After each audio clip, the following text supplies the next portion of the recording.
I got sound. Yeah, it happens.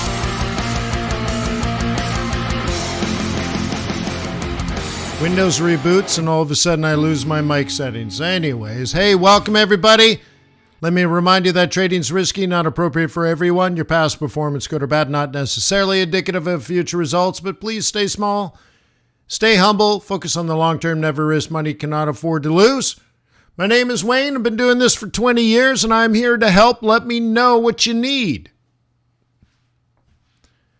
I can share it. Learned a little bit about technical analysis. I learned a little bit about fundamental analysis. I learned a little bit about trader psychology and a whole bunch of other stuff. So let me know how it can help. That is the raison d'etre of these daily live streams. Hey, if you look at the description below the video, you'll see a link to my book, Strategic and Tactical Forex Trading, to my community, fxbootcamp.com, and to tradersway.com, an ethical, trustworthy foreign exchange broker with an ECN STP model. That means you click the button and they execute your trade.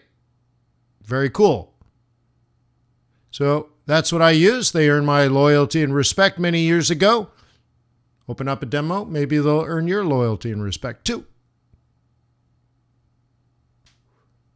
They actually want you to succeed as a trader. Can you imagine that? Many brokers just simply want you to deposit money and if you blow up your account, they don't care. Trader's Way actually wants you to succeed. So they value your education. Yeah. Okay.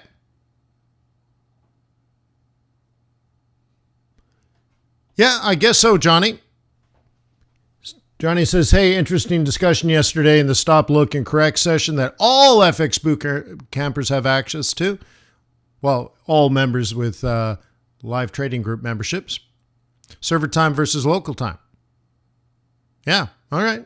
I guess. I don't know. I wasn't there. I wasn't part of the conversation.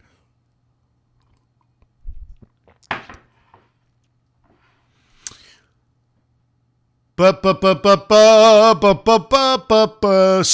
that, I guess that brings me to the next point.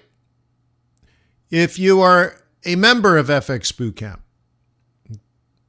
video training only, day trading, swing trading, any member, every member of FX Bootcamp, you can join me today in the swing trading room. Well, no, I'll probably have to create a special room for that. Interesting.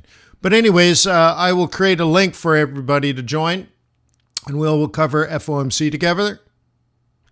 It's at 2 p.m., so I'll have it before 2 p.m., maybe 1:30, 1:45. You can log in.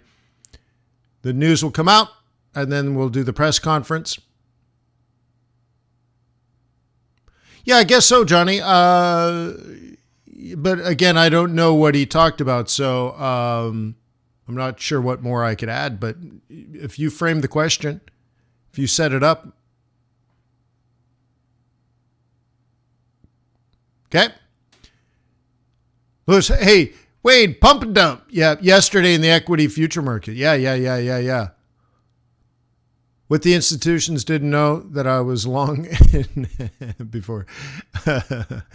Yeah. Well, the thought is that somebody at the White House leaked the CPI data to somebody. There was a big move before the news came out yesterday. Now, a pump and dump. Yeah, well, that could be it as well.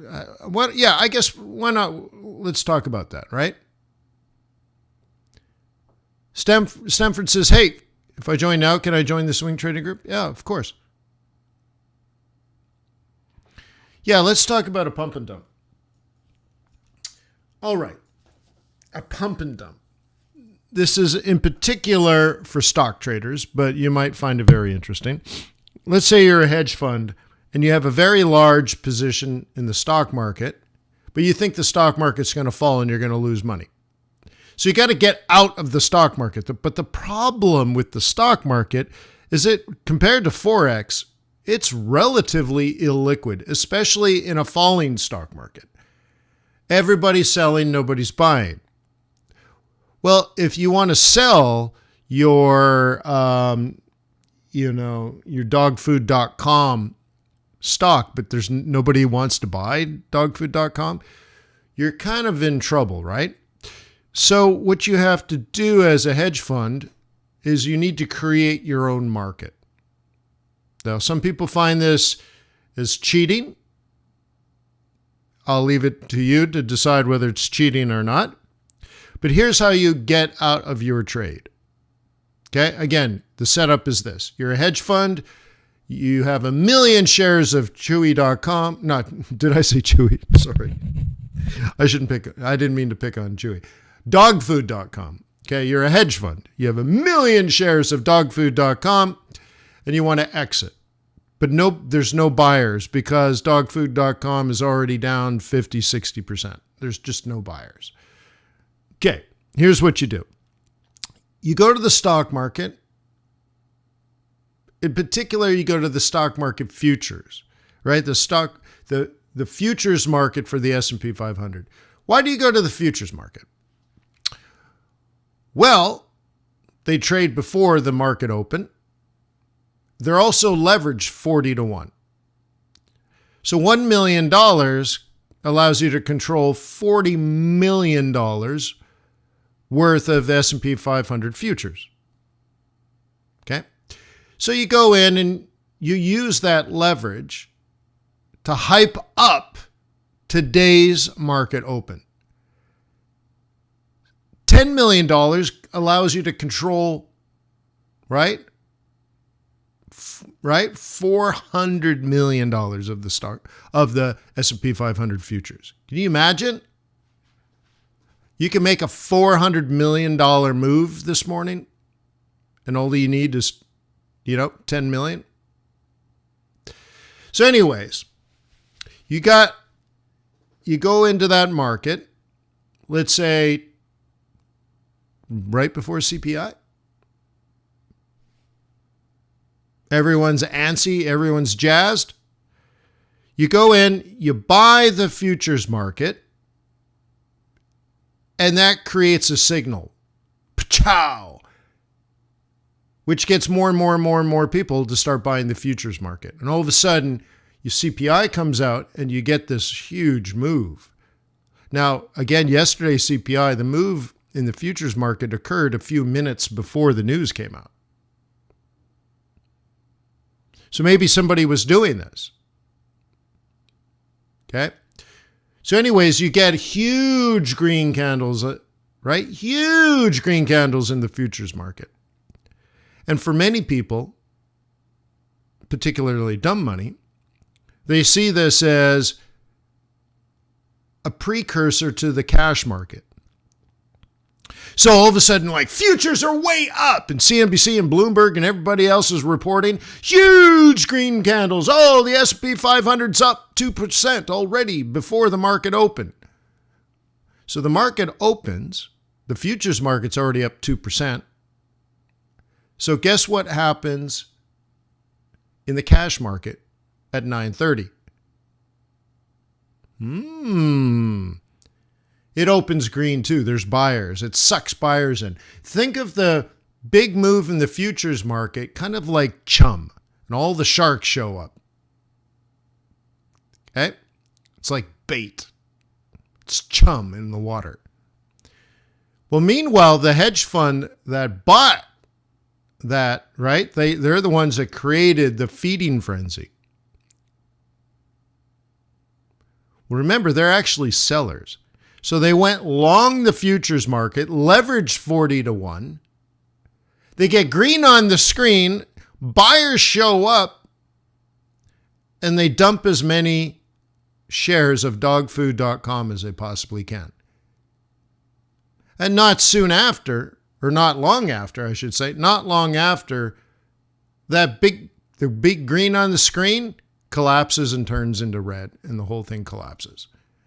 Maybe they didn't get out of their entire position, but they got out of some of their position. But the interesting thing is they also made money on that futures move. They bought enough futures contracts to push the market up. So they made money on the futures. Then they dumped the cash and made money on that because remember, they were getting out. And that's called a pump and dump. So you pump up the futures market and then you dump the cash at the open. And you get sort of like the scene of from Trading Places, where the Dukes were cornering the market on frozen concentrated orange juice, right? And so yesterday might have been a pump and dump scenario for somebody, or the White House leaked the data to somebody and somebody had inside information.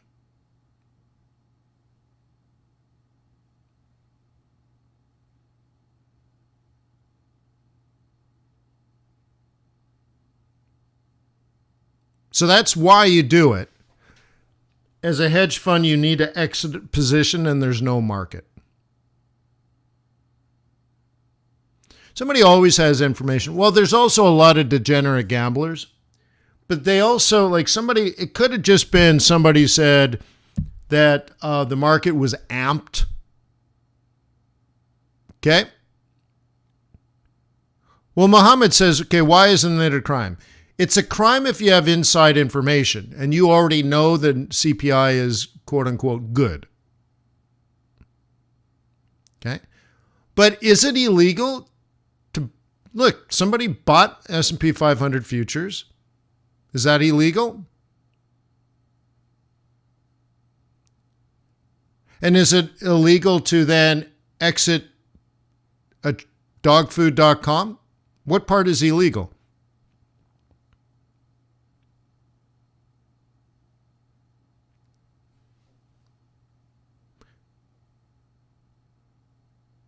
And then somebody might say, well, it's not illegal, it's unethical. Why? Because they faked out a bunch of dumb traders that chased price and threw money in the market and lost? I don't care about them. I'm supposed to care about them, right? Oh, well, that's not fair. You faked out all these traders. They were chasing price and then they lost money. I'm like, no, they put my kids through college. Dumb money is dumb money, right? So I don't know.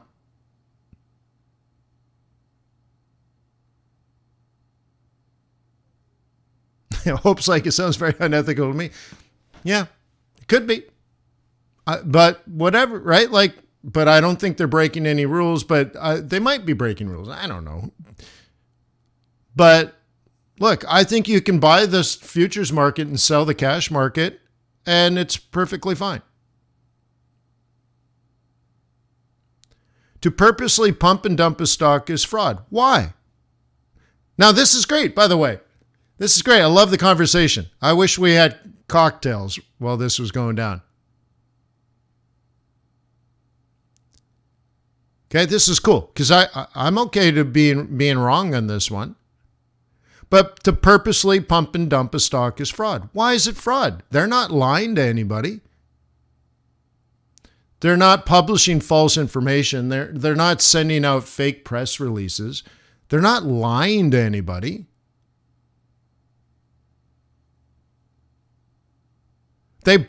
Is it really illegal to buy the futures and sell the cash? Why isn't that hedging? Why can't we call that hedging? That's what hedging is. Or how about arbitrage? That's what arbitrage is. So they bought the futures and sold the cash. So what? Where's it wrong? I think people that are like, oh my God, futures is up 2%. I got to buy at the open. Buy. And they're buying and chasing candles. If they lose money chasing price, look, the way I see it, and again, I could be wrong. I can be wrong. I see it as somebody had a plan. Somebody had a strategy. Somebody said, you know what?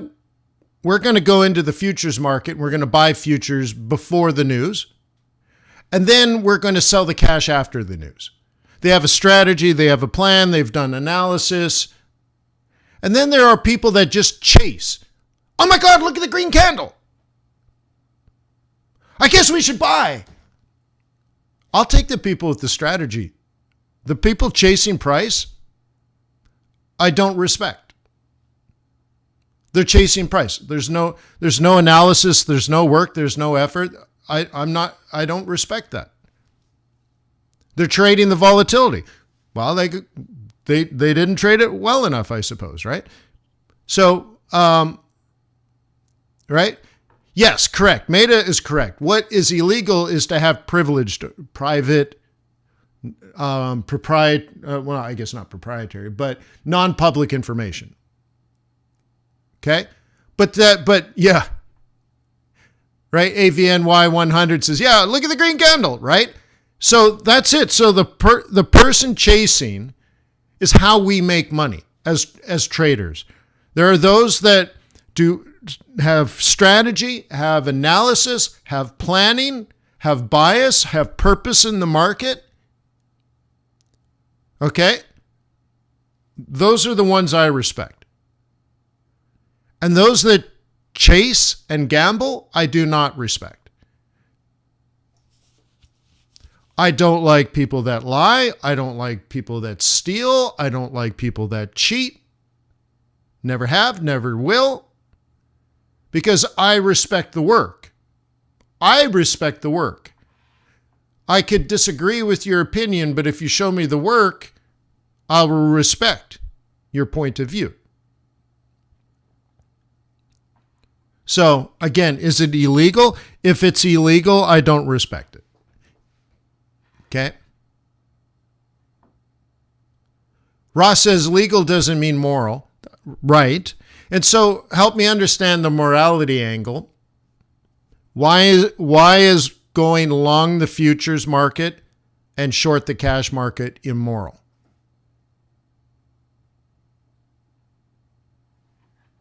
Okay. But baiting, but again, that idea, Aaron says baiting. Okay. But how is, let's change the word. If I said they were hedging and not baiting, is hedging acceptable?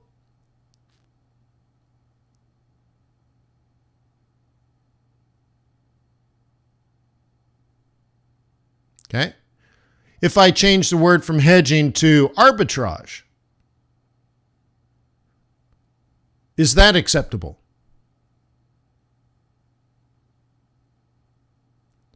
So now it just comes down, right?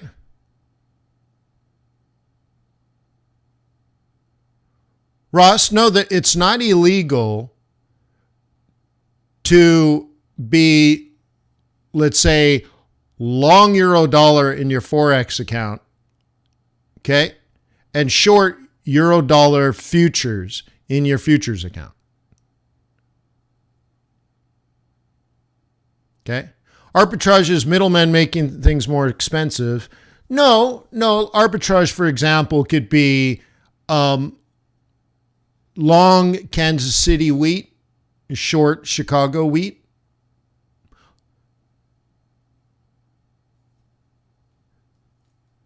It's a spread. Arbitrage is buying one thing and selling something simultaneously. So you could also, So anyway, so again, this would be a great conversation if we had a cigar and a cocktail. We talk it out because we're not going to get to a conclusion. Okay. But my point here is if there's nothing wrong with hedging, there's actually nothing different. Okay.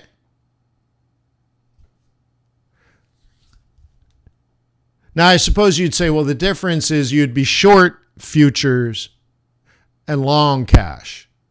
Okay, they're doing the opposite. They're long, right? So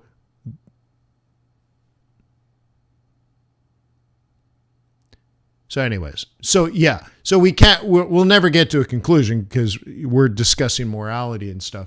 But I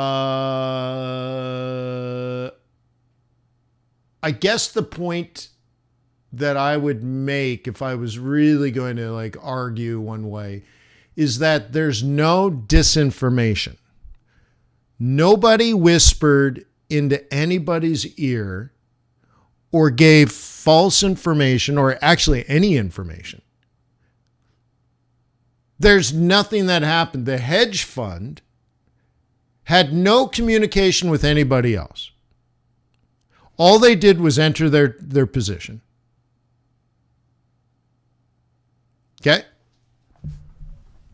You see? Like they never said anything to anybody. They never reported anything to anybody. They just executed their strategy. Other people then did what they thought was best and then lost. But there was no direct communication or even indirect communication. Somebody bought the S&P 500 futures. So that's the issue, right? And if, right?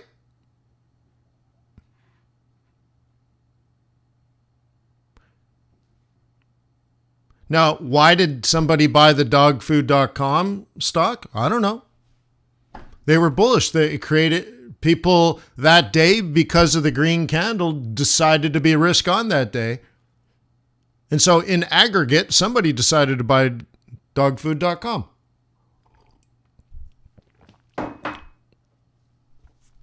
So anyways, that would be it. I think the communication part, if the hedge fund had communicated some false information or any information, there might be some liability there. And not just liability, but, that'd be a compromise of morality. But they just did what they wanted to do. Other people made their decisions. So anyways, we got to have a cocktail on that one. Let's take a look at the stock market.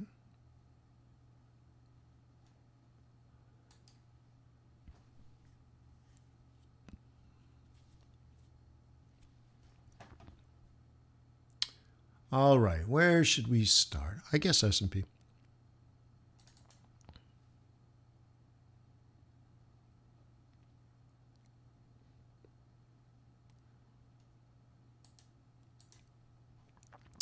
Guess go to a little bit. Well, yeah, let's try to combine this. Got to get my EpiPen.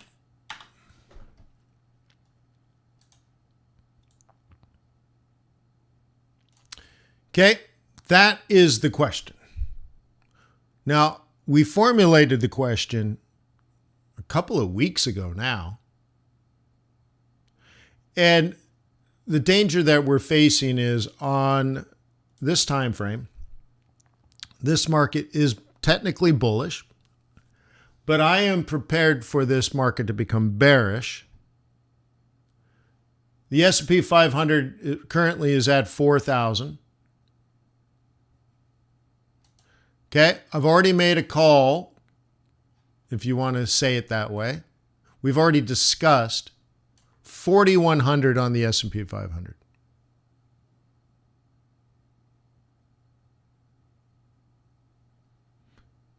Oh, I don't watch many live videos because I'm always at work, but I try to watch a lot of your posted videos. I wanted to say thank you. No, thank you. Absolutely my pleasure. Okay. So anywho, so we've discussed this. For many of you, this is, a couple of weeks old data. But this is our sell zone. And yesterday we had the giant pump and dump. Okay. Okay. Is it inside information that I hold that tells me to short at 4,100? Is that inside information? Is that illegal for me to know this?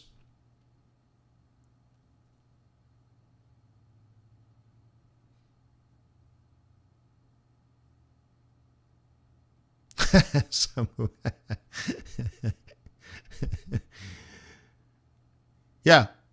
Well, we knew this yesterday. We knew it yesterday. Is it possible some people chased price up and lost money? Yep. Am I supposed to have an emotional response for them? I don't feel bad for them. I don't feel good for them either. Irrelevant to me. I have a plan. I'm triple leveraged short. Okay?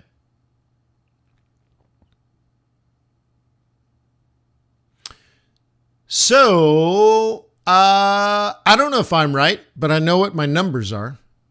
And my numbers are 4,107, I think, is the actual number. Okay? Oliver's still long. All right. And you can be long. If I were a buyer of this market, okay, you should already know this as well. Okay? There's the little buy zone. So you might have bought down in here after the collapse. Okay? Cool. What I'm expecting to see over the short run is maybe even one more rally. And then I expect to see this to decline a lot. Okay. Now, am I pumping and dumping? I'm long the stock market, but I'm short the stock market. No, I'm actually hedged. All right. I'm actually hedged. But I could go into the futures market later today and short the heck out of this. 40 to 1 leveraged. Thing is, I don't have $100 million in cash. So, okay. Yeah, I think there's probably going to be one more rally, but I think today's going to be very interesting. FOMC, I think there's a lot that's going to change between, change at the Fed, but also change in the market. And if you want to know what that is, you should probably join me today at FX Bootcamp. And we will have a lot of time to talk about how I think everything's about to change. The way we look at the Fed, the questions we have for the Fed, but most importantly, the response of the market to the Fed. So the Fed's about to pivot, but the market's about to pivot too. And what's probably been working for you over the last while is going to change. So maybe swing on by FX Bootcamp. $88 a year, baby.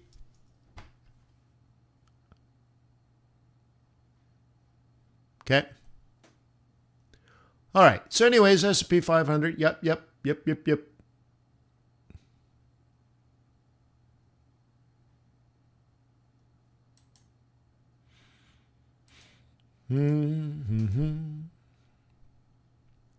Yeah, so I'm kind of just waiting for the same thing on everything. So what's going to happen to the S&P 500 is going to happen to everything, most likely. So I think I said enough of that. You can go look at exotics. Big rally right now. No!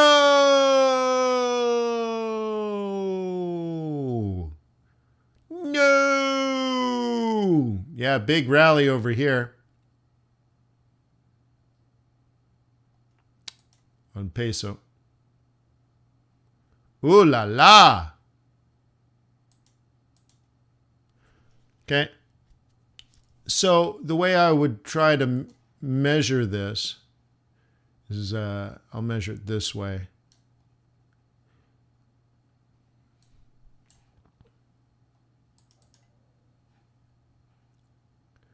And what I'm hoping to see is something like that.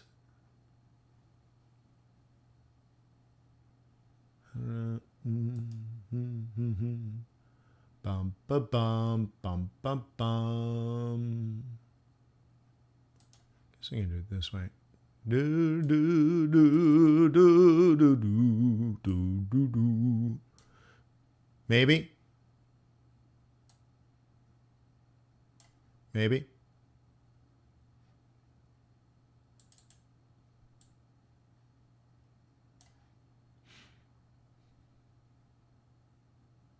FX Bootcamp website. I'll have to create a special room. I was going to say just meet in the swing trading group, but the video only members don't have access to that. So I'll have to create a special link.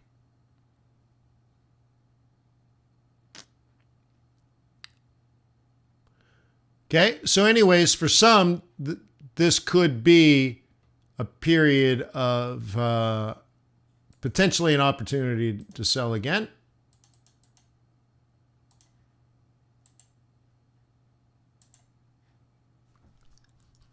Okay, you got it? Capiche?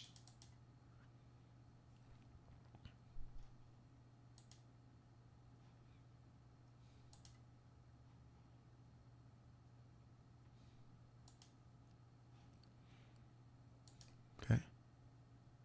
All right, let's take a look at these indices and see what's going on. Dollar maybe trying to recover here, maybe.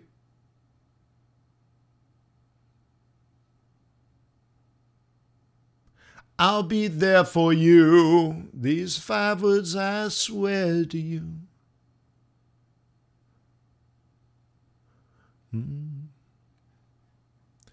Take a sort of a longer point of view. Oh!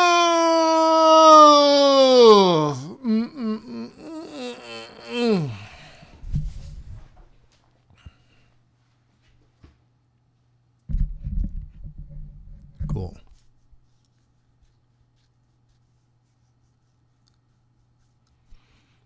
Okay.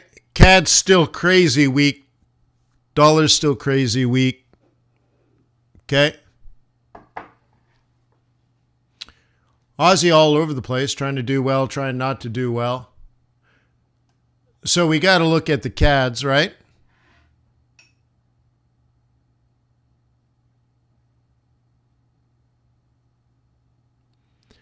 If we believe SPX is a short-term sell, well, by short-term, what, 6 months? Why isn't USD Mexican peso a short-term long? Wait, let me try to... If you believe the SPX is a short-term, why isn't USD Mexican... well, it would be.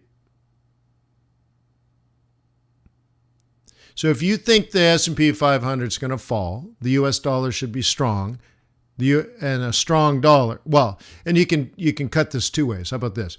If you think the S&P 500 is going to fall, it's because you believe the US economy is going to go into recession and therefore do less business with Mexico. Therefore, Mexican peso will fall. Yeah, that would be true. Yeah.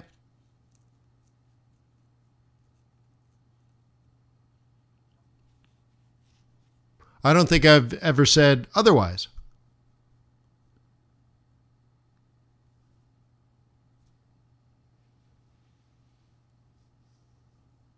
But yeah, that makes sense. I think you're right.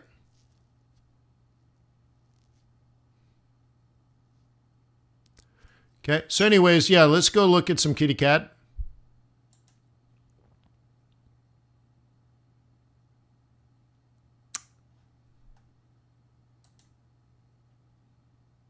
Okay.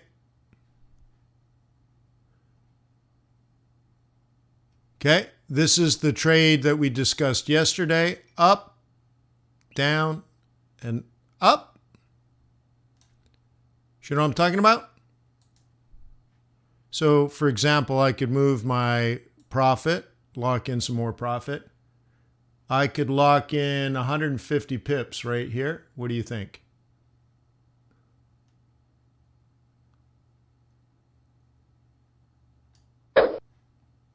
150 pips. Knuckles.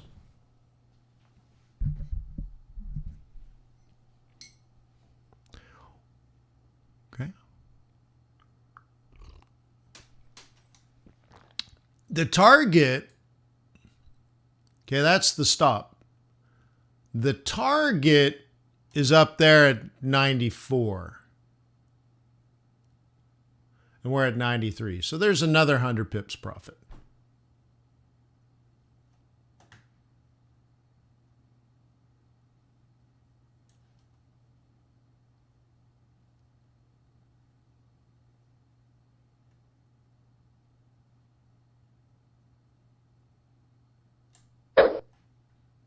So I either make 150 pips or I make 300 pips. Yep. Yup.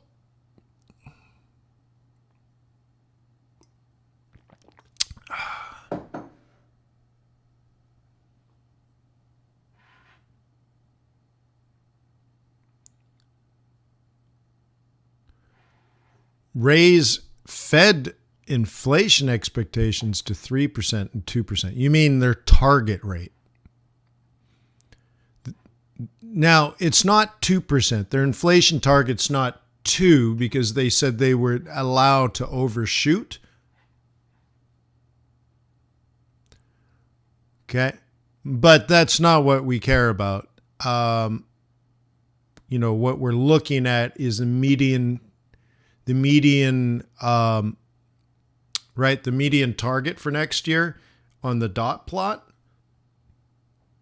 which is a form of terminal rate. But there's a lot to unpack today, and I don't want to do it now because I don't want to do it twice. There's a lot to unpack. This Fed meeting is very different from all the other Fed meetings. So I just don't want to do it twice. So I'll just have to see you this afternoon. But we have to change the way we interpret the data. Okay, because the Fed's changing the way they interpret the data. And the impact of that has to change as well. So anyways, I'll see you this afternoon. All right, so there you go. Any questions on that? I either make 150 or I make 300. Cool. That's a good place to be. EuroCAD.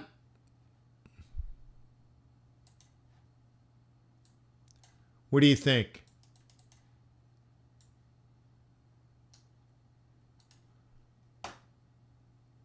What do you think of this? Wow, what an amazing random walk. Yeah, Thiago, yes, but I'm going to charge $10 for it. I just have to find time to do it. Right now, I'm planning a trip to Cuba. My wife says I can't do it before Friday. That's what she told me this afternoon or this morning. She's like, yeah, but you can't do it before Friday. I'm like, oh, cool, but maybe next week then. So I got to find time. But I'm like, you know what? I might actually do the trip to Cuba.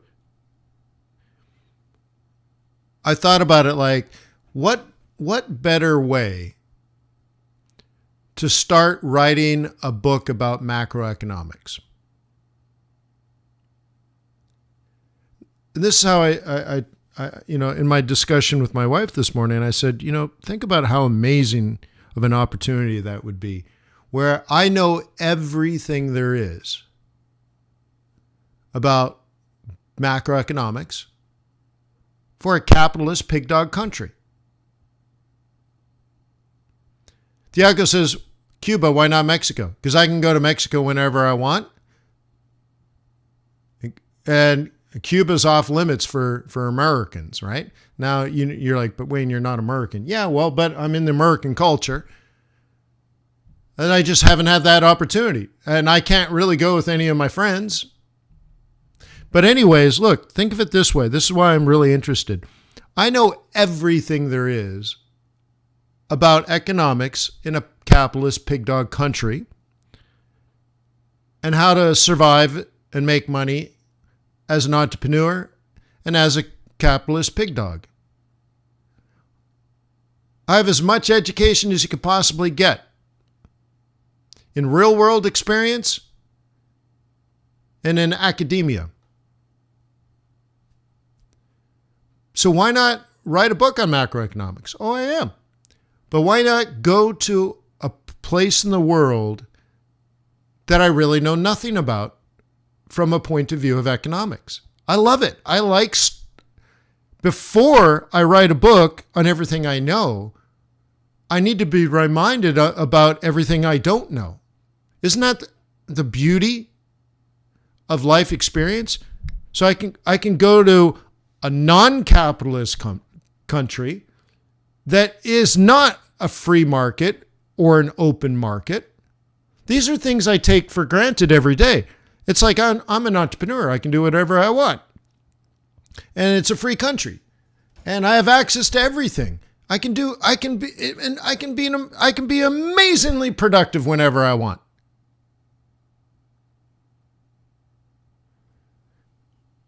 Now, Maida says you need to walk far from the hotel to see the real people. Yeah, well, I never said anything about the real people, right? Yeah, but maybe. I'm being facetious there. But here's the thing, though. I would just, even if it's just one day I go for a walk, like Maida says, okay?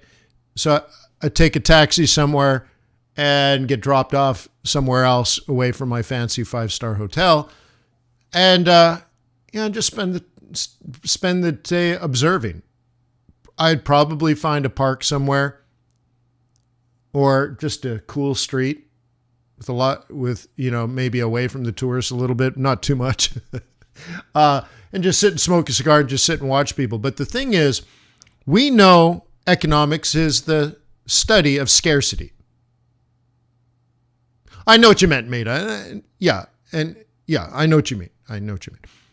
So economics is the study of scarcity. And like I said, through my life experience in a couple of different countries, right?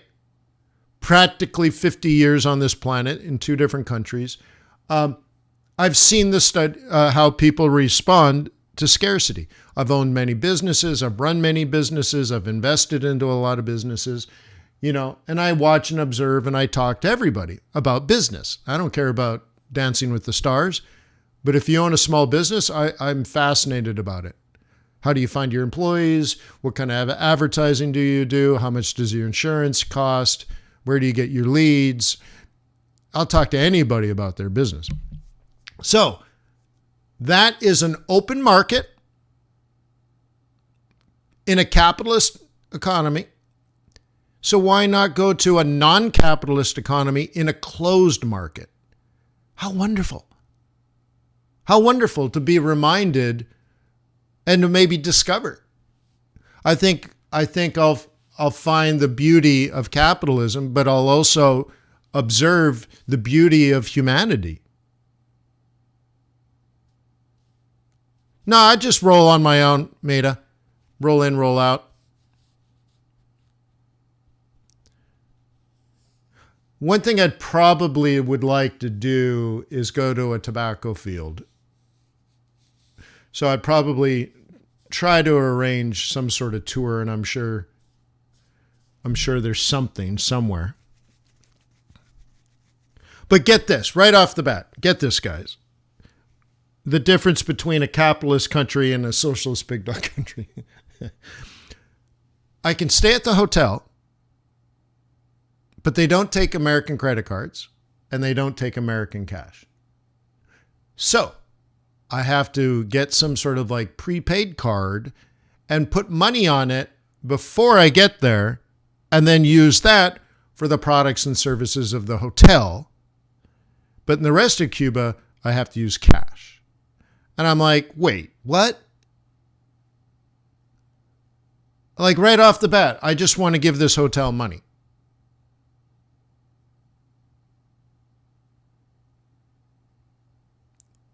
I just want to give the hotel money. I'm like, I want a beautiful suite. Give me the best. What do you got? Here's some money, right? Oh, that's a problem. I love it.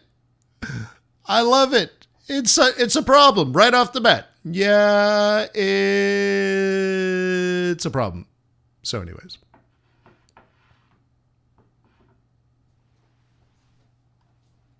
Okay. So, love it.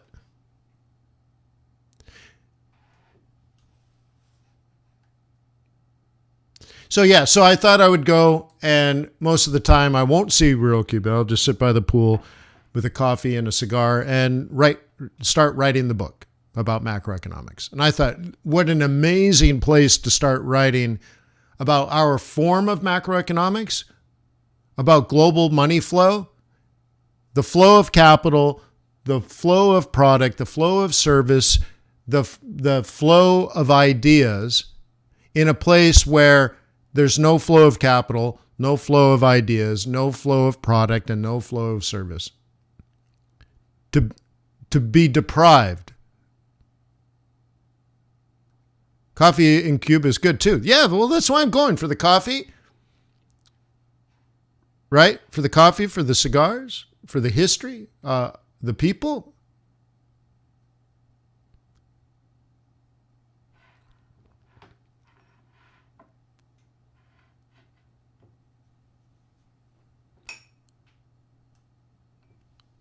Okay, so anyways, that's my thought. Yeah, probably you need to change dollar. I heard that USD is accepted pretty much everywhere except the hotel.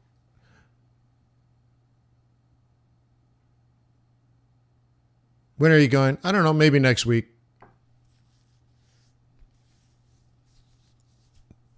I don't know. Maybe next year.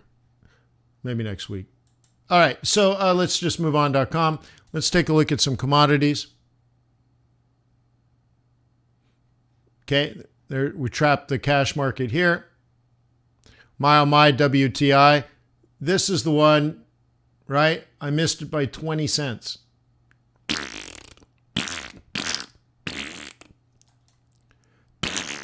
Look at that, missed out $7.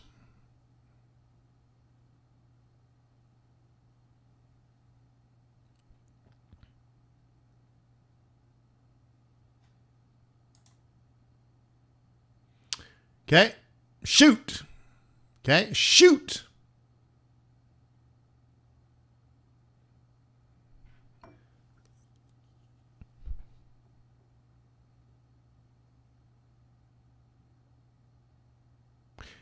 Yeah, no, it happened. It happened overnight, and you know, look, I was doing some risk management in here. I did buy it somewhere in here. And before I went to bed, I said, look, Wayne, I'm a buyer. You're a buyer, Wayne. But this is a downtrend. And I'm taking a bit of a risk. I'm taking a shot in the dark. I'm gambling a little bit, Wayne. This is me talking to myself. I said, okay. What's a more conservative way to get into this trade? So I put a trade right on 70. It was like this. So I exited this trade for a tiny loss. Tiny loss, like it was tiny. Break even, basically, right? And got the drop, but didn't get my price. I don't know. So what are you going to do, huh? What are you going to do? But that's actually what happened.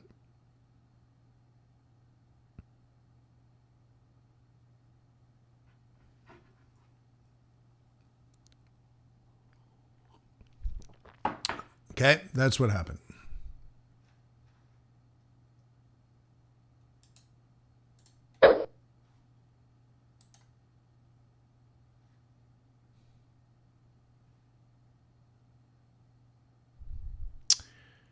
So this is what's sitting here. Nothing, right? Nothing else missed on that one, on this account. Bitcoin's still holding off the bottom.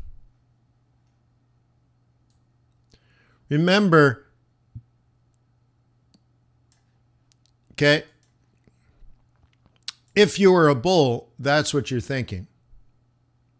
Now, there was an expert on Bloomberg today. He said 10,000 before 25,000. I don't read the chart the same way he does. I don't remember who the guest was, nor is it really that important. The way I read this chart is up to 27,000 and then probably down 6,500.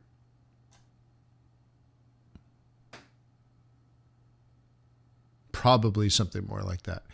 Or let's say this, more like 25,000 and then 6,000. And really, we will probably move from 10,000 to 6,500 because it's actually $6,276 or something. I think we would drop from 10K to 6K in the same day. And it'd go pop. Okay? You see what I mean?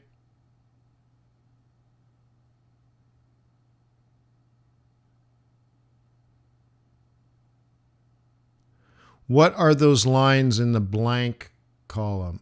Oh, the future. Those are next year's projections.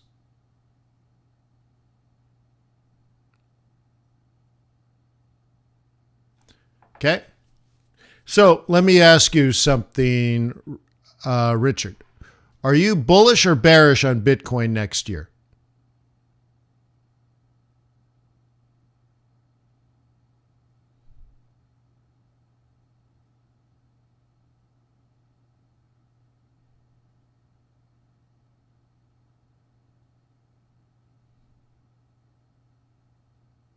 The crystal ball.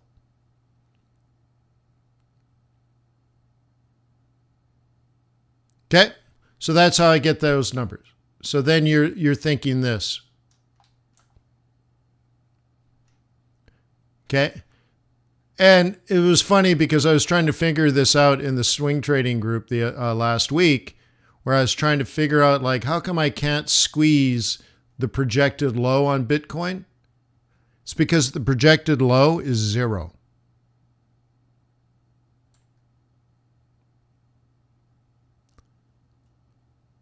It's not quite true. The conservative bearish target is $338 on Bitcoin. $338. And the aggressive target is 0.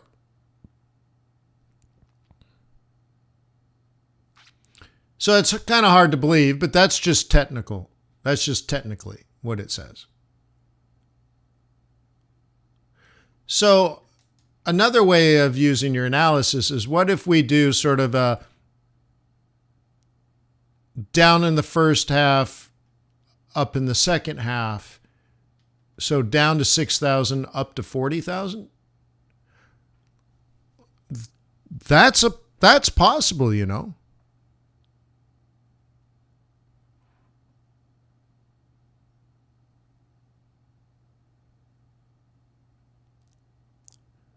Lucas says, Fed pumping liquidity. That's why the dollar's down. The stocks will go up. Actually, we knew the stock market was going to go up 8 months ago. So I'd be careful with the Fed is pumping liquidity. That's why the dollar's down. No, it's supposed to be down, dude.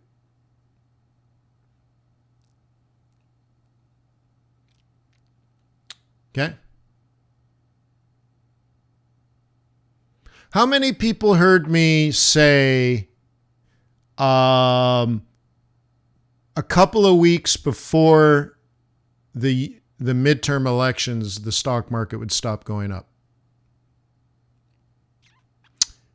and would continue till the end of the year, generally speaking, near the end of the year. Okay. Couple of weeks before the midterm elections, all the way to basically the end of the year. Okay? Yes, a few people. Good. More than a few people, more likely. Okay? When did I say it?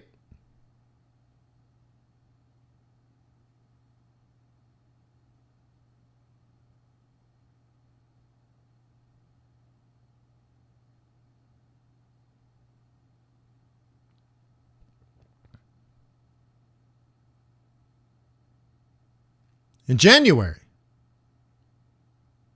Oh. So that's where, Lucas, like, I'm not saying you're wrong, Lucas, but I'm just saying be careful with sort of the hyperbole of things. The Fed is doing that, and that's why that's happening. What if it was just supposed to happen? Like, how the hell did I know that? Well, I'm brilliant. I'm beautiful.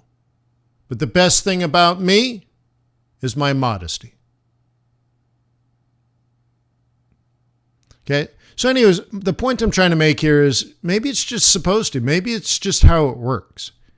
That you don't have to grab on to that kind of... I mean, I know there's a lot of gurus that talk that way. There's a lot of talking heads on TV that talk that way. But when I hear that, it makes me... I feel like when I hear stuff like that those people don't know what they're talking about. Now, I don't know. I'm not saying that about you, but that's how I feel, where they're like, oh, well, the Fed is doing this and that. That's why it's... Dude, well, if I knew 9 months before it happened, then I don't need all that other noise, right? Like,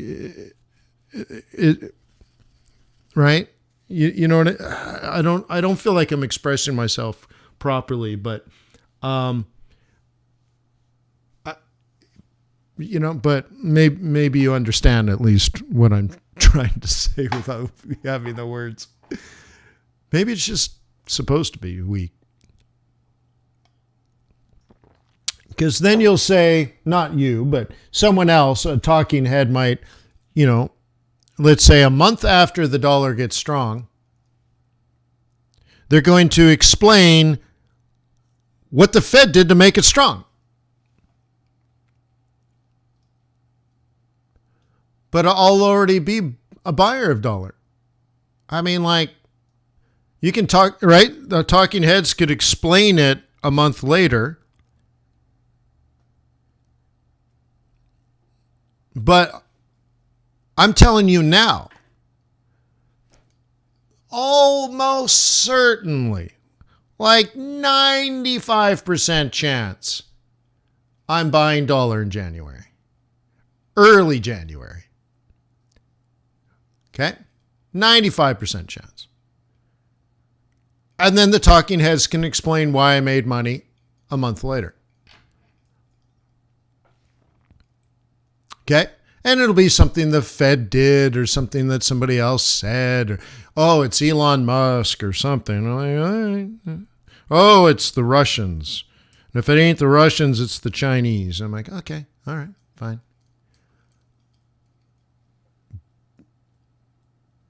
Okay.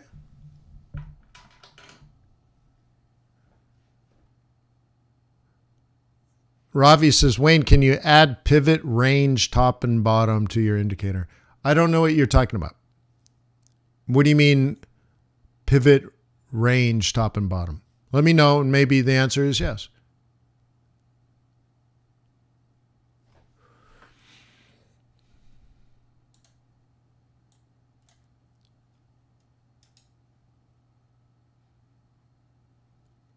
Cool. So that's Bitcoin.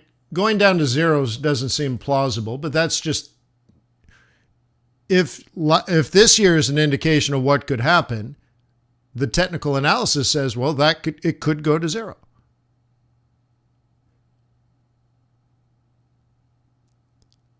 top central pivot point,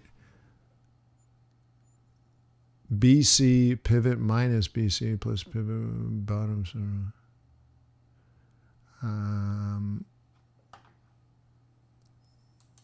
I'm not sure what you're trying to accomplish with that.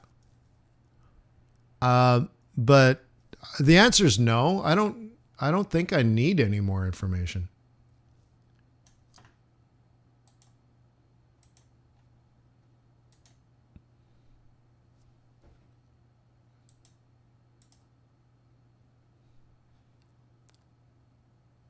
Okay. Look, this is a buy zone for gold. Early last year. This is the exit zone for gold. And let me ask you guys, if you hit the target early in the year, what is expected to happen next?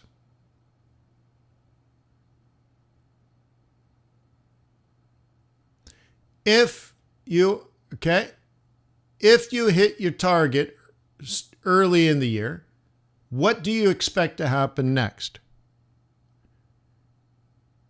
Mohammed says price to fall. It's not enough. That's an incomplete answer. There's not much money in that. Counter trend. Counter trend to what? I'm very specific in my training. Counter trend back to the central pivot point. Correct.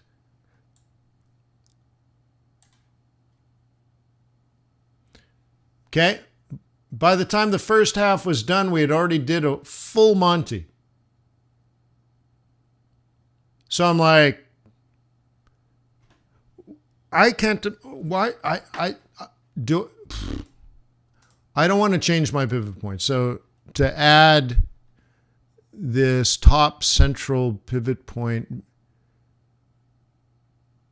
central pivot minus the BC.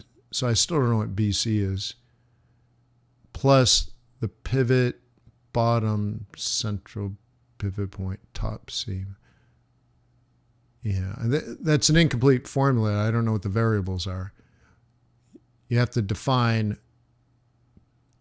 okay, top central. I have a feeling you're just explaining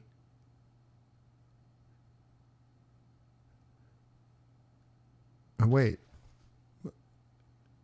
I think you're explaining almost what is already there. Wayne at fxbootcamp.com. There's a 90% chance I won't respond, but I'll probably read it. But you're probably getting somewhere similar. So I don't see the value of adding more. But anyways.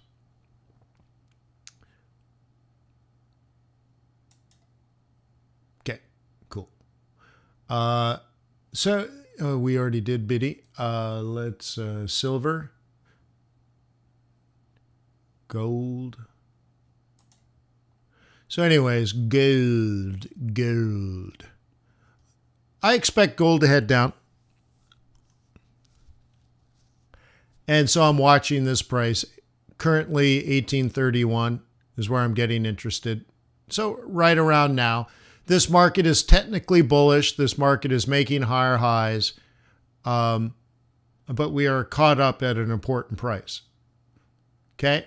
Now, gold has done nothing this year. We opened at 1800 and we're closing at 1800. Now, when it went up a ton, it went down a ton, and went up a ton. We call that volatility. So you would have to measure the top and the bottom over a return of 0. Okay.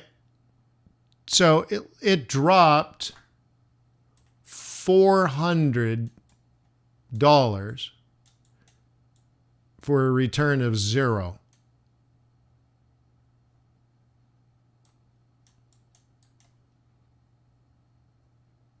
Okay.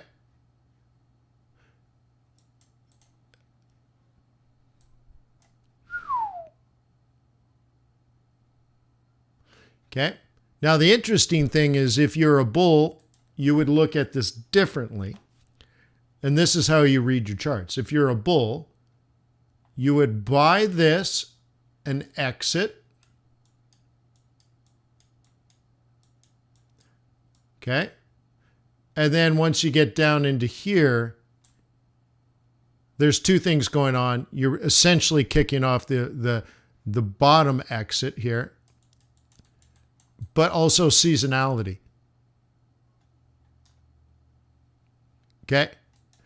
So here we are, third week of August or third week of September. It's sort of close in there, I guess. Okay. Here and here. This bottom is predictable.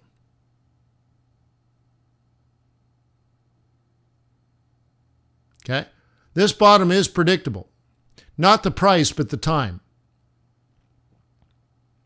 And the direction is also predictable. Not the price, the time. And what, in the same fashion that that's predictable, there's a reasonable probability. Remember, you don't know. There's just probability that this could go up and maybe do this for a while, and then maybe slowly work its way down. And what we're trying to figure out is if it goes down, is it going to get caught up at 1600 again? Or are we down on our way down here? And the way to answer that, again, is just technical analysis, not opinion. So if 1831 ends up being the top, and this slowly rolls over, the current projection is 1,375. That's what the chart says.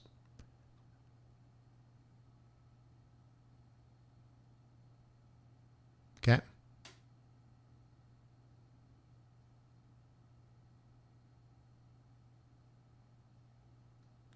Okay, Trucking Mogul says, hey, he's short pound dollar in anticipation of the rate announcement. Okay, that's not a good trade.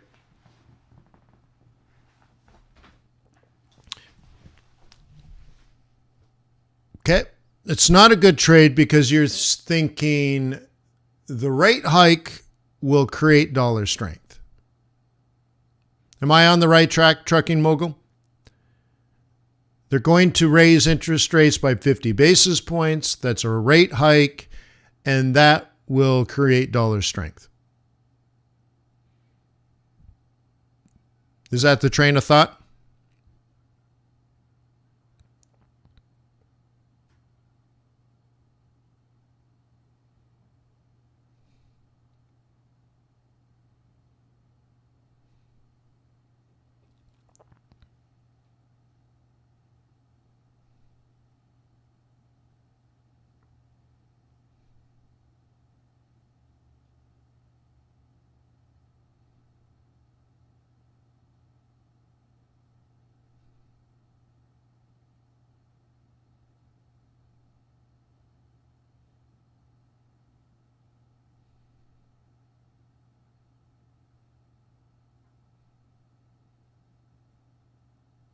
No, well, maybe he's gone. Well, that is incorrect. Yeah, that information has been known for, I don't know, 3, 4, 5 months. So, yeah. So, that's done. Where the focus today is on the press conference and on the dot plot. We're trying to figure out terminal. We're trying to figure out velocity. But today's rate hike is already done. It's done. So the hike itself makes no difference whatsoever.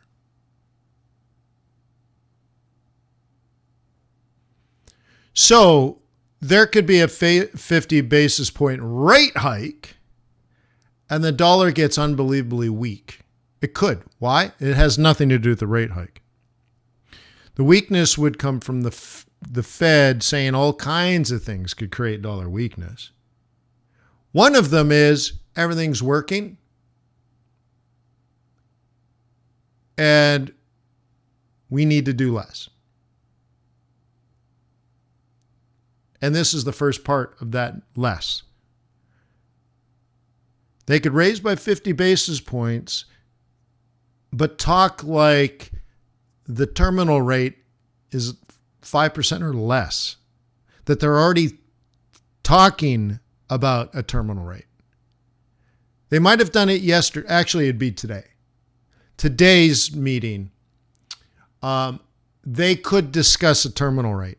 And in the press conference, they could be asked about a terminal rate or the dot plot in the summary of economic projections.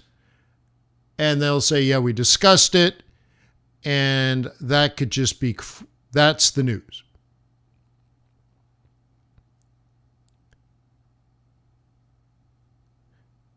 I mean, so it would have nothing. Okay? Okay? Nothing to do with the rate hike. We're not interested in the rate hike. We already know what the rate hike is. Okay.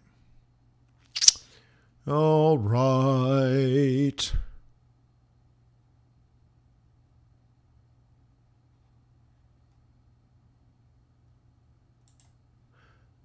Okay. But, and we'll discuss this today. Again, join FX Bootcamp, guys. $88 a year. And you can attend today's meeting and future meetings. But I think the market's response is going to change dramatically.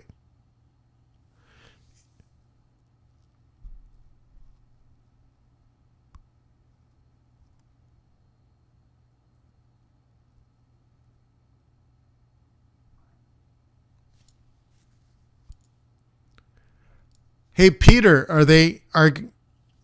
is the Senate discussing why regulators didn't catch the obvious fraud 100 years ago?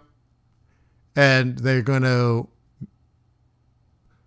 investigate the failure of the regulatory system in the United States and find out whose fault it is?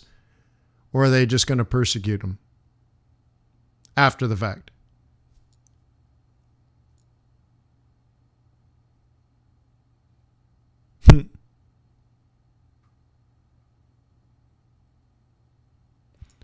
Oh, sorry, trucking. Yeah. So anyways, yeah, you're wrong.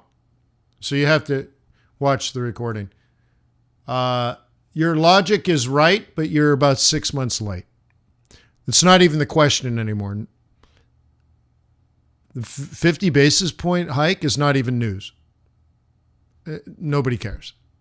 It's already done. It's done. Yeah, Peter, right? Nothing will happen.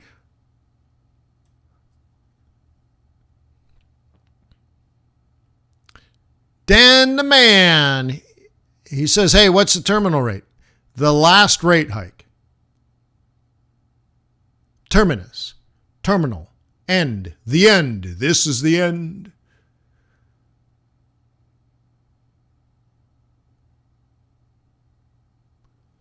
FXBootcamp.com. Cost you $88 a year. Yeah, Meta, that's how I look at it.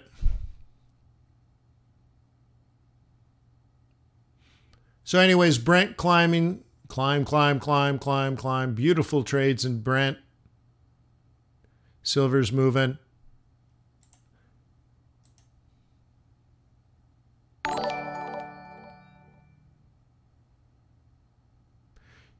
Yeah, Richard.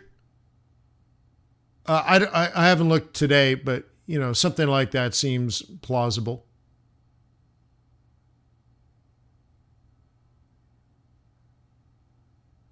The question is, are they right?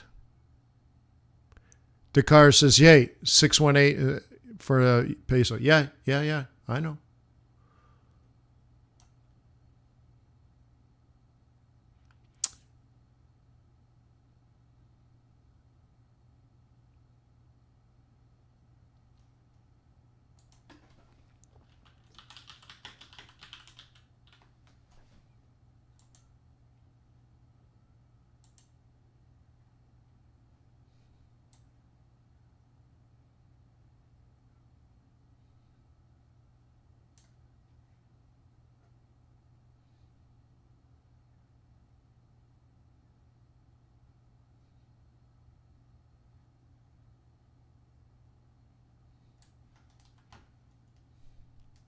Banco de Mexico. 10% interest rates. 10% interest rates. Amazing, huh? Inflation 7.8, but core is even higher.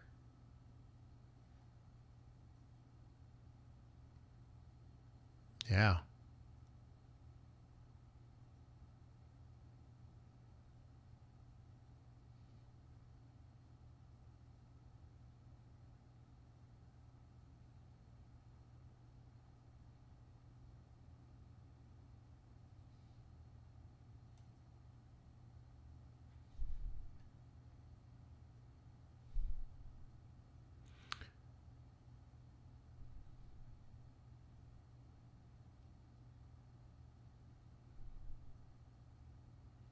Amazing, huh? It's a beautiful website. They do a really good job.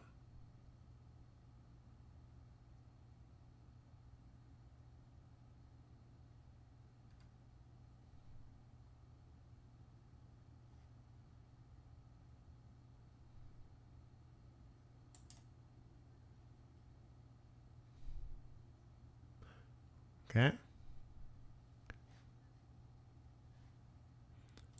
Got a policy decision tomorrow.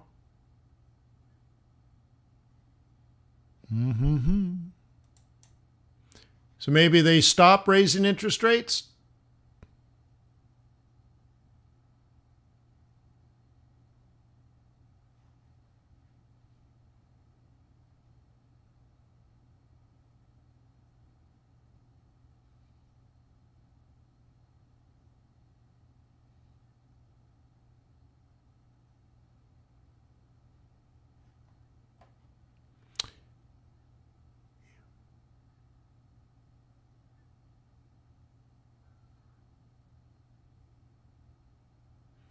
Richard says, what if Powell came out and does a 75 basis point?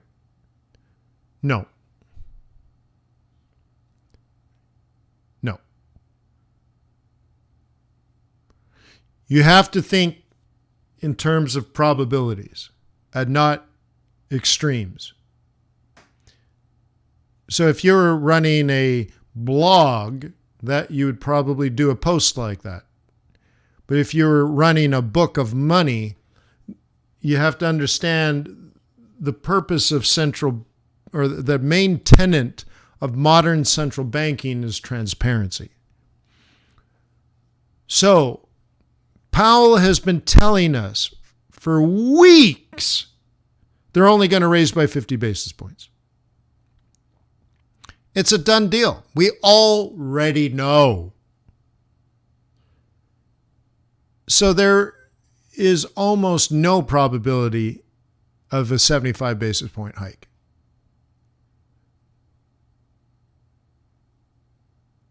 Okay? No, Hope says, I think they do a 50 basis. No, don't say it that way. You got to train yourself, Hope. You don't think. No. We're not, right? You've analyzed the market. That's not what's priced in. You've analyzed what Jay Powell said. You have to remove the think part. Okay? The Fed has told us 50 basis points. What's being priced in the Fed funds futures market is 50 basis points. The likelihood of the Fed raising by more than 50 basis points is near zero. It's not a thought. It's not an opinion. And so again, I'm not knocking you. I'm training you. You got to get to a level of certainty.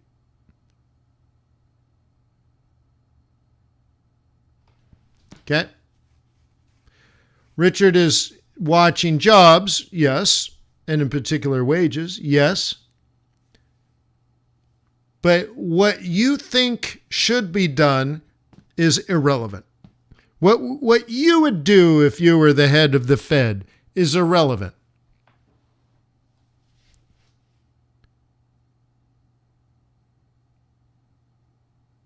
Okay? So you have to get very factual.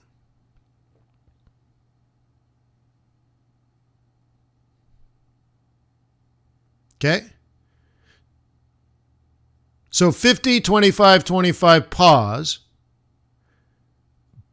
But where the money is made is if or when we find out that that's not correct.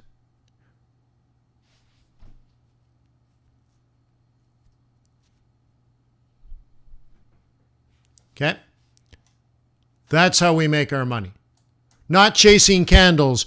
Oh, it was the pumper dumpers. They lied to me. Nobody lied to you.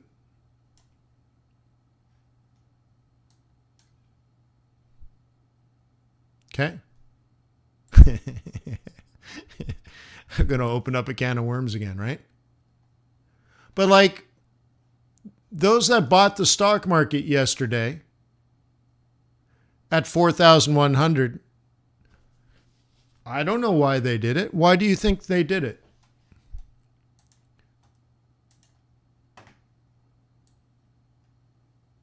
Why? And you know people did. Why did people buy around 4,100?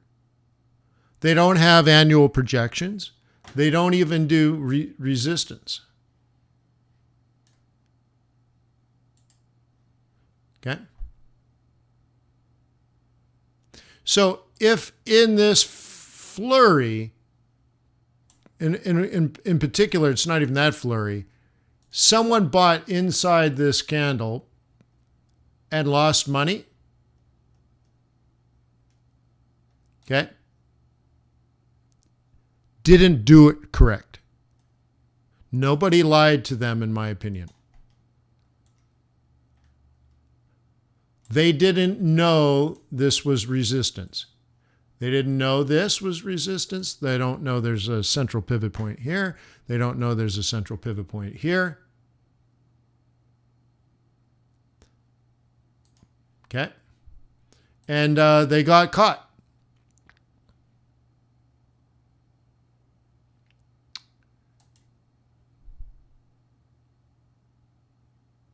Okay?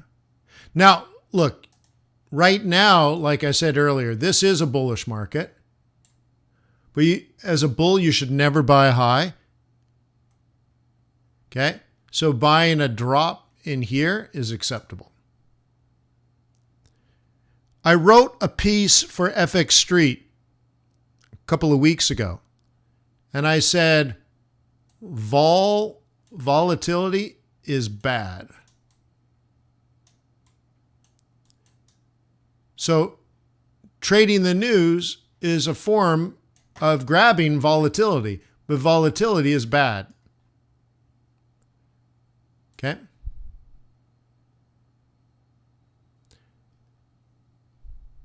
So if you bought on the daily 5 or the daily 21, you did all right. You see?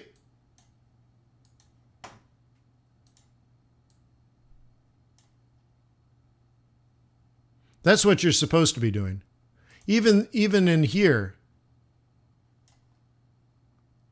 Okay? And then it popped, and then it dropped. Great, fine. It'll go again, and probably drop, and then probably, I think it's going to roll over. But it hasn't rolled over, so I'm not really a seller.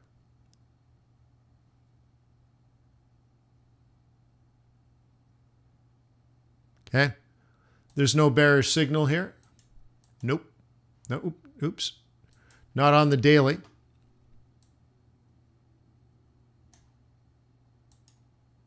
Okay. Not on the daily. This is nothing but bullish right now. But the issue is, did you wait for a giant green candle and by the time you pulled the trigger, you were in here? If you did that, you're not trading properly. Unless, of course, you bought there and you're going to hold it for a year and you're 6 months or whatever, and your bias is that we will make a higher high. Okay, well, okay, that's fine. I would still argue your execution was poorly timed, and therefore you got a poor price. I'd much rather you be long here. And you're like, Wayne, it's the same price. I'd rather you be long in a scenario like that if you're a bull. I don't care that you're a bull, honestly. In fact, this market is bullish. I said that in the very beginning. It is bullish, so I wouldn't sell it, and I am a bear. But on the daily, oh, this is bullish, still bullish. Okay? But my thought process is the probability will be such that in the next 6 weeks, this will be down. And I'll be short. I am short, but I'll be more short.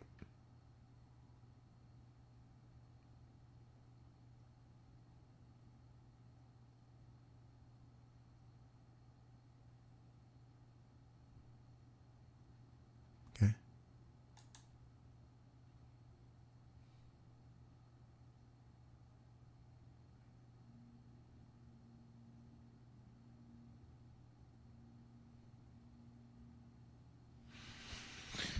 Hope says, yeah, in April, I'll probably be saying, how many people heard me say the SPX would trade down after earnings and sell? Yeah.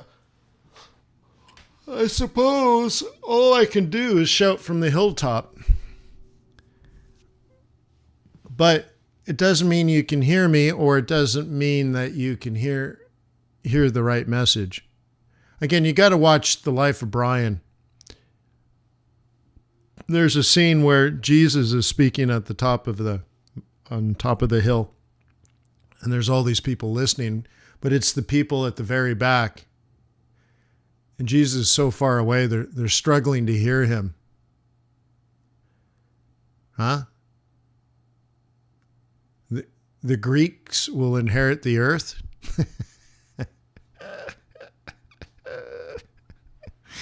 And anyways, I think that's pretty funny. Where they can't quite hear Jesus, and so they're misinterpreting what he says. And sometimes, I don't know. I don't know if you hear me. I don't know if you listen or learn or whatever. But I'm doing my best to at least share as much as I possibly can.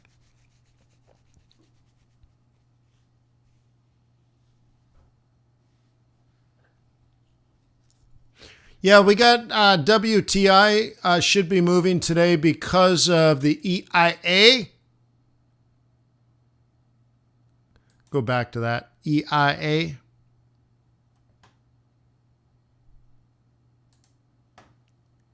Okay.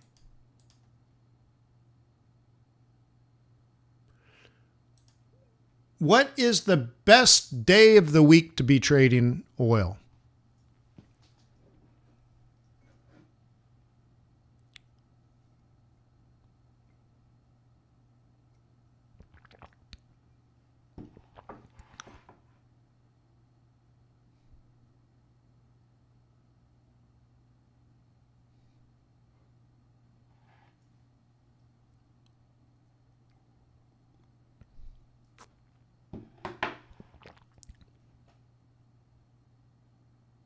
Huh?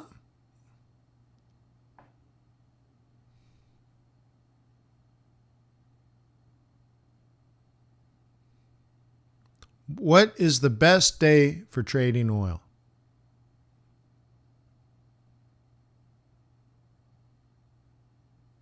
Only have two answers.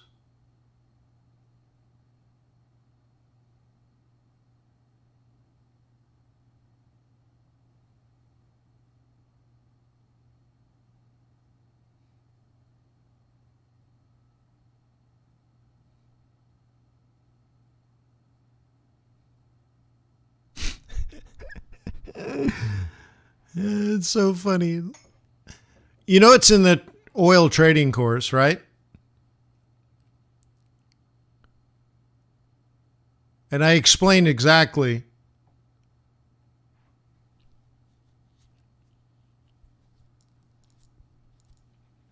what day of the week. Yeah, it's too funny. It's Tuesday.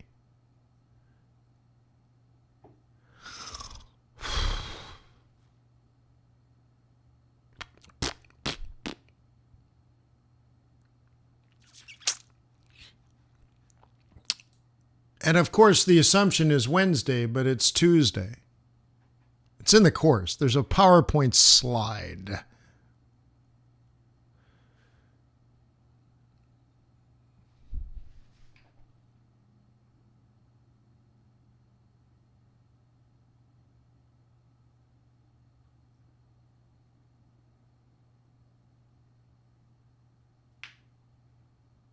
Lucas didn't take the course.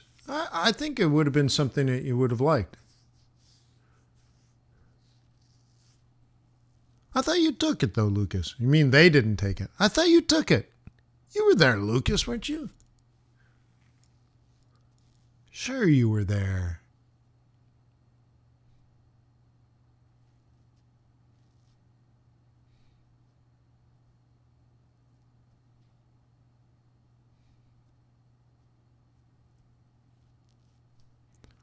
I had a lot of fun in that course. I'm really glad that I did it. Yeah, bad time of the year. Okay, yeah.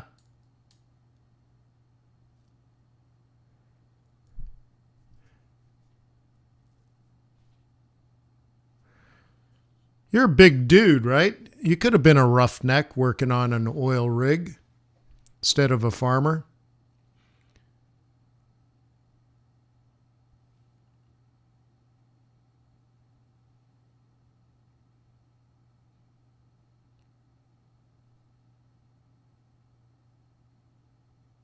Got to be a big, strong dude, though. That's some hard work.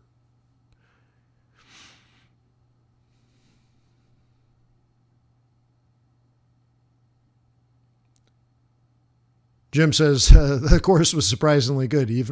Yeah, I did one on legal contracts. Yeah.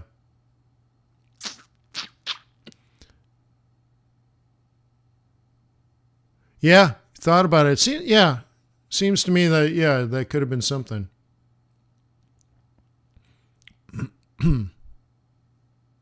"12-hour days and, away from home 9 months out of the year."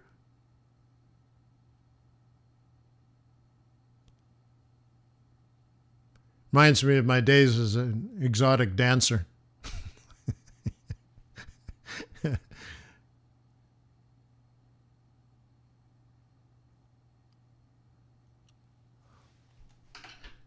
All right.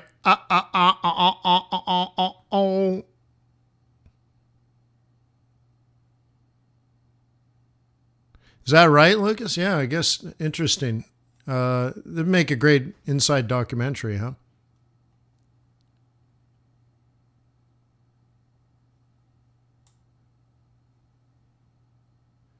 What keeps a roughnecker working all night? Crystal meth. That'd be interesting.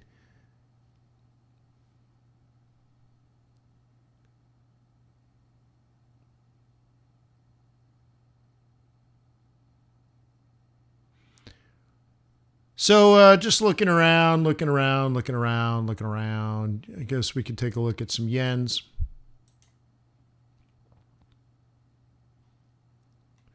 Beauty and the Beast. Okay. It's trending down very, very, very nicely. Very, very nicely. This could turn into a future carry trade, though. Okay. If we start to see a change in direction this way. So I wouldn't be shocked if this kind of bottoms out here. One concern, though, I have is that we end yield curve control. So, but if you take that thought out, we won't know until December 20th. Isn't it nice to know these things? On December 20th is the re-up for YCC from the BOJ. So we got to keep an eye on that. And that could take this down, but in particular, other things like Aussie and, let's say Aussie. Well, Aussie yen might come down hard on an end of YCC. So we'll have to pay attention to that next week. Here's that setup. And you can see we're already in the sell zone. You smell it? Look.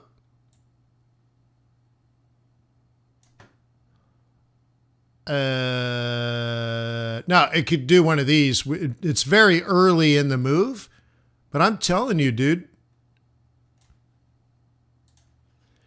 Okay. A green candle, a doji, and a red candle off of a 21. Okay. What does that say? It says to me 75. What? Shut the back door. Yeah. Back the truck up. Yeah. 75.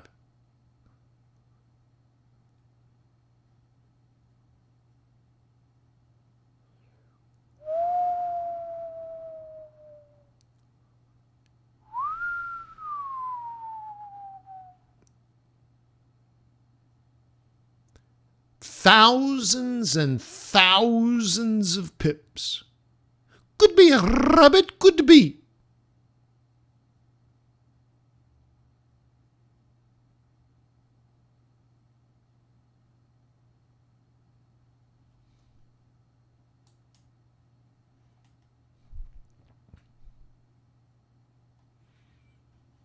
Huh? That would be cray-cray.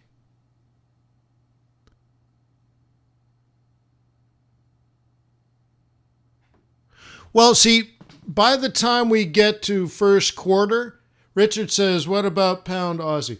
When we get back to the first quarter, I'm not likely to be trading the cross pairs as much. Hey, what's up, Anthony?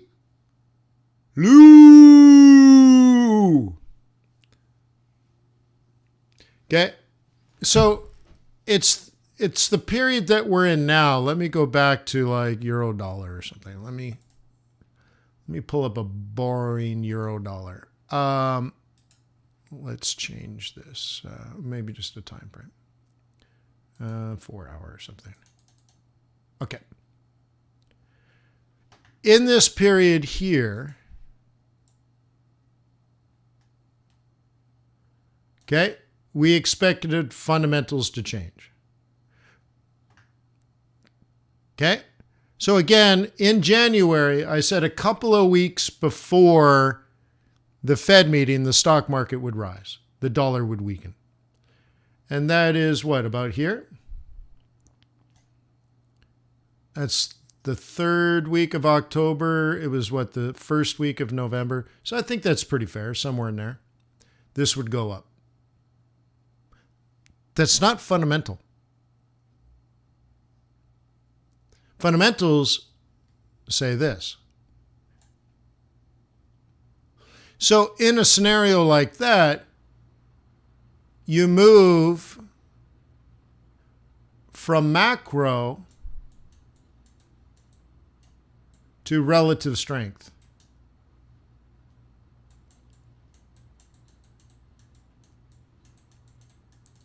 Which is dollar pairs to crosses. Okay? And so when we get to the top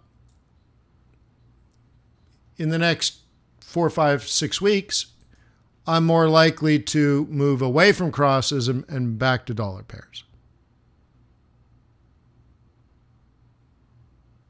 Okay?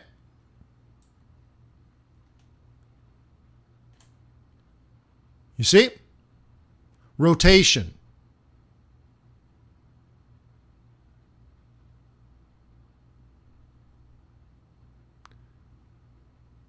Shivpreet says, hey, it doesn't work on Mac OS. Buy a computer. Buy a PC. What are they, $200?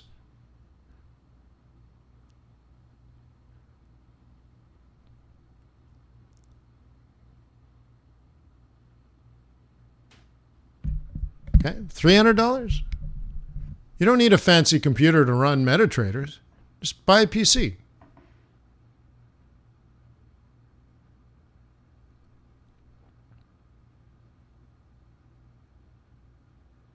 Okay?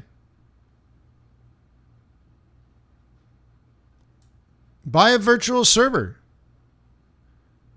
that you can access from your Mac. So you just log in and it opens up a web browser running an OS and on the running Windows. And on your Windows is your trading platform. You just log in.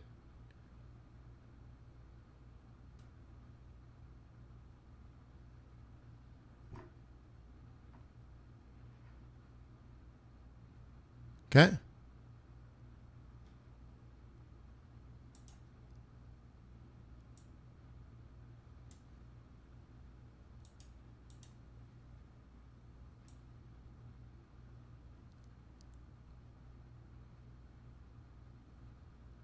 If you don't have minimum requirements, dude, computers are so ridiculously cheap. What are you talking about? What do you get? Like a $300 computer probably has what? 8 gigs of RAM and a 500 gig hard disk or a 250 gig solid state? I mean, that is 10 times the amount of power you need.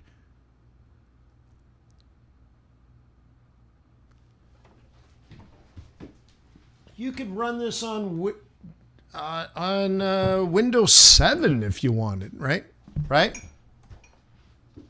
Yeah, but I'm like, at least in America, okay?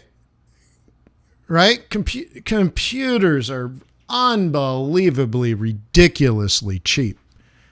I mean, literally, you could buy one for $199 and it'd be more than enough. I don't even care which one, how old it is. It doesn't matter. But yeah,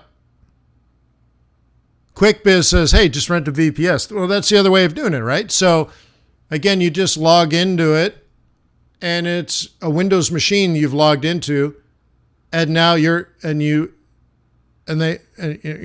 it MetaTraders installed, MetaTrader installed, MT4, MT5, and you run it on that virtually, right? Remotely. And the thing is, it never shuts down. So your EAs never go off. Your EAs are running 24 hours a day, 7 days a week, right? Right?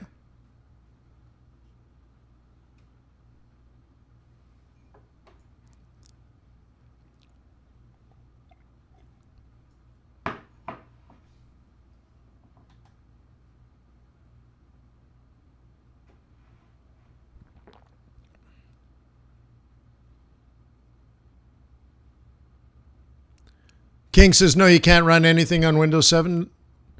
Well, I used to. I have these backup computers laying around all over the place.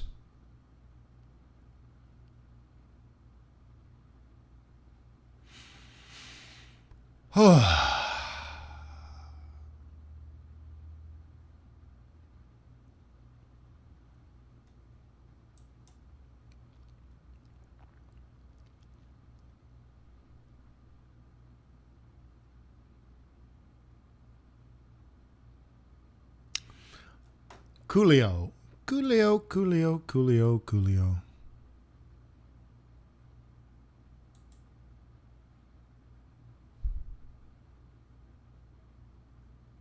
It's going to be an interesting year next year.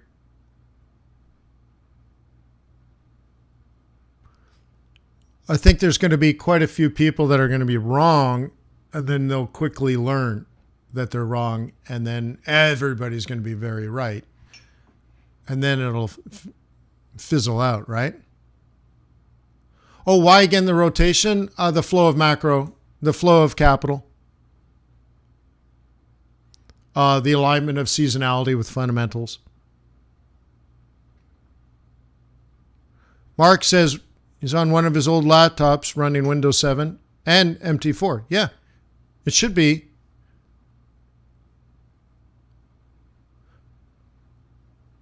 Stingray says parallels are better than VPS. Yeah. To me, though, it's just like, yeah, there's so many solutions.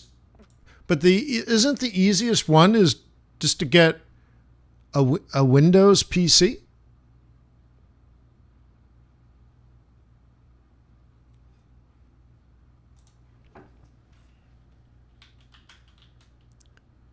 Right?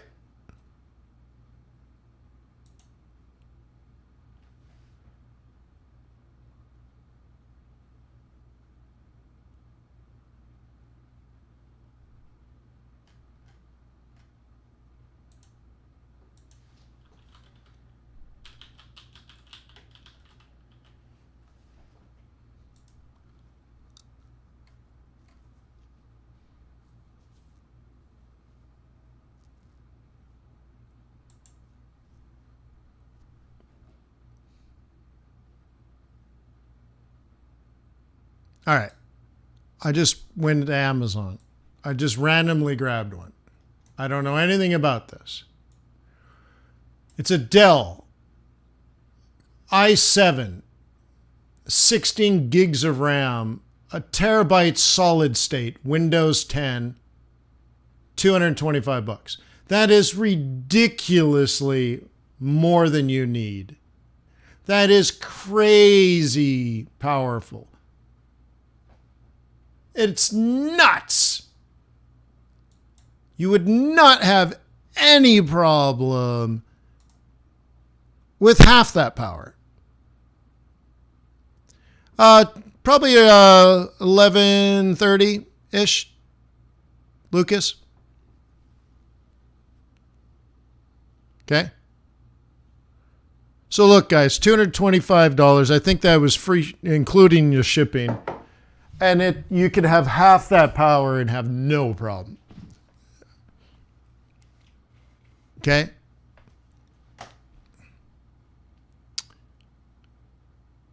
Oh, my pleasure, Lucas. Taking a look at Piggy. Piggy's still doing quite well.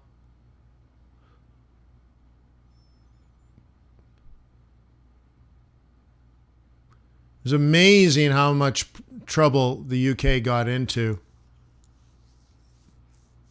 Those pension funds were really on the brink. The only thing that saved this was the central bank. Pretty amazing.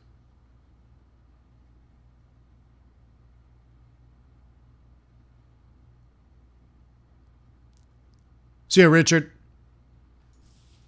Yeah, I guess everyone's bailing. I guess I should bail too. So if you are a member of FX Bootcamp, an $88 member, you're not part of the swing trading group. You're not part of the day trading group. You know what? Swing on by FX Bootcamp. I'm going to post a link somehow. And we can all gather as a large community and we can watch. We'll get the release together. We will watch the press conference together. And I'll fill you in on how I think the world is about to change. And not just at the Fed, but the market's reaction to the Fed. What's been happening is not going to happen again in the future. It's going to be different now. So we have to talk about that. So what was good could be bad, and what was bad could be good, and all that kind of stuff. Topsy-turvy world. What worked 3 months ago is not going to work 3 months from now. So we'll talk all about that and so much more. Is there a chance to use PayPal instead of no? Okay. So anyways, peace on earth. May the pips be with you. May your profits be above average. Have a wonderful day. Click the like button on the way out. And I'll see you soon.